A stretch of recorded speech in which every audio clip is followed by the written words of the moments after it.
This is what Google's own real, published guidelines say it wants. Let's read it directly, not guess. Google publishes real, official guidance on what its ranking systems reward. It genuinely isn't a secret formula. EAT, standing for experience, expertise, authority, and trust, is an explicit, real part of that guidance. Genuinely helpful content, real page experience, and original research are all stated factors, and mobile-first indexing means the real mobile version of a page is what Google evaluates first.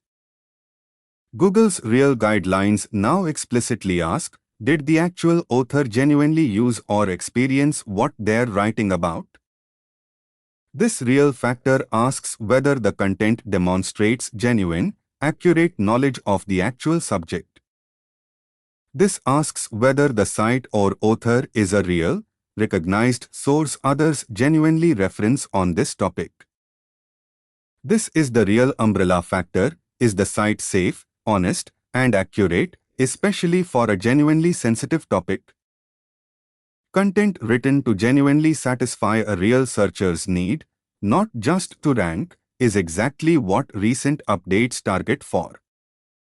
Real core web vitals, mobile friendliness, and HTTPS bundled together as a genuine, if smaller, ranking factor. Content built on genuine original research is hard for competitors to copy and tends to earn real, natural links. Google genuinely indexes the mobile version of a site first. If it's broken there, that's what counts, not the desktop version. Every real factor here rewards genuinely serving the reader, not manipulating the algorithm directly. Next, the backlink strategies that genuinely still work.